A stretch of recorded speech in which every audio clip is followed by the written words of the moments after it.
What's happening? Welcome back to Wake Up Barstool and FS1. And right now, it's my pleasure to welcome in one of my favorite people here at the company, a fellow nerd, a massive fight nerd as well. He was at UFC 322 over the weekend. In fact, if you saw Dillon Danis in the Muslim Brotherhood getting into it over the weekend, it was this man's video. Robbie Fox, what's up, brother? Welcome to the show. Welcome to national television, man. You look great. You look fantastic.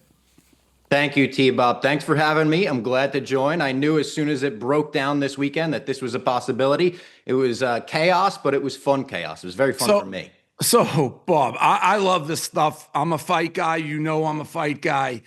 And so once Dillon Danis, well played, Bob. You're a resident guy, a UFC fight guy. Once I saw this break, Dillon Danis.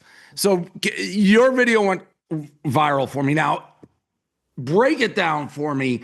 Were punches landed? Was he dazed? And this, who started it? I know Dillon Danis has talked a ton of crap about these guys all the way back when he was sparring with your boy Connor. And I said, well, you a little nervous they're going to spot you in the crowd because you've had beef with them. But what happened? Break it down. You're right. This is your video. This is my video. I'm right there as the pay-per-view is about to start. I hear a commotion to my right. I turn and I see something breaking down. I see punches thrown, limbs going everywhere, shoes going flying, neon orange shoes just going flying. I see Hunter. This is Hunter Campbell with the UFC telling Abubakar Nurmagomedov, that's Khabib's cousin, get out of there. We can't have you there. And I just don't know who it is at this point. So on video, you could hear me realize right now, oh, it's Dillon Danis. And then everything clicked for me.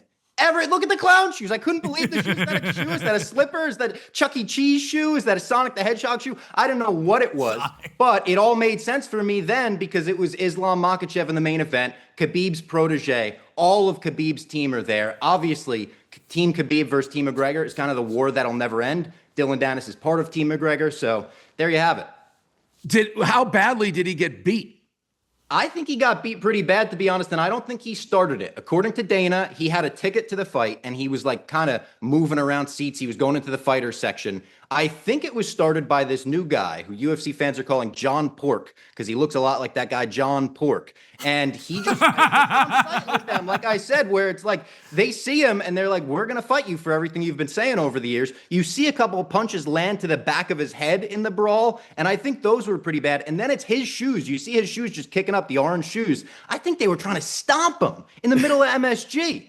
The thing Dillon Danis, I've known Dillon Danis from way back when. I don't know what to think of this guy because he actually tweeted out something to the effect, I'm coming to this fight. I know you guys are going to be there. I'm not bringing any security. He won't fight in the ring, right? He won't get back in the ring, but he seemingly has a lot of courage. Like, to go versus these guys, I wouldn't do it. I'd be petrified. He does get in these fights seemingly all the time. He's like, well, I can keep talking and keep calling myself the real champ and do all this stuff. If I get knocked out and pinned in 3 seconds in the octagon, I can't do it. So I'll keep this street fight him. Like, why doesn't he fight?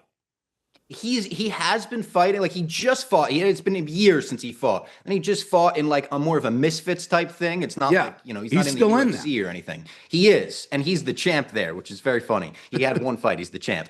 But he wanted to be in UFC. I think this was sort of his bid to be like, look, I can maybe clean it up a little bit and get into the UFC one day. Dana said we'll never see him out of UFC. He banned ever again. He banned. Not even. What do you think of that ban? By the way, if he just got jumped, you have to. I mean, listen, he got jumped, but at the same time, it's like, this is who Dillon Danis is. This is like you said, he's the guy that gets into brawls outside the octagon. Dillon Danis is at a fight. You have a pretty good idea that some shit's gonna go down, some stuff's gonna go down. Excuse me, Buzz. I'm sorry, Buzz. That was tough. I know they told me that was. Erase it, Liam. Erase it. Get the camera on the I was like, you don't have to tell Bob Fox that. He's a professional. He's not going to swear. It is on delay, so they probably didn't get that. We'll get the report now. Do you think Dana Sneaky likes it? No. Not with Danis. No. Not with Danis. I think he mentioned too, he realized it was happening. Like Dana was told, Danis is in the building, he's in the fighter section, and Jorge Masvidal said, it's on site with Danis if I see him. And Dana was like, he's a couple rows away, I'm sure it'll be fine. And then as soon as the fight happened, Dana said he looked up and was like, oh, I'm forgetting. Team Khabib is here. He's like, that's got to be what that is. So I don't think he does like it. And especially because it's like you've got two UFC athletes brawling with him. There were other people brawling. This just kept going was the other thing. Like my video almost doesn't do it justice. As soon as I thought it was over, it just kept going and I didn't know how. Even when Danis and Abubakar were separated, it just kept going. That is my experience or thought, though. And I've been to a lot of UFC fights. Dana and Hunter treat us well. Big fans, obviously. But when you put this testosterone in a room and you have a million fighters sitting in the first couple rows, and it's like every time there's a UFC event, it's almost like a UFC reunion, right? Like there's a million guys there, a million women, all fighters, all enjoying, all who've said ridiculous things to each other. You're almost guaranteed or expect something like this every once in a while.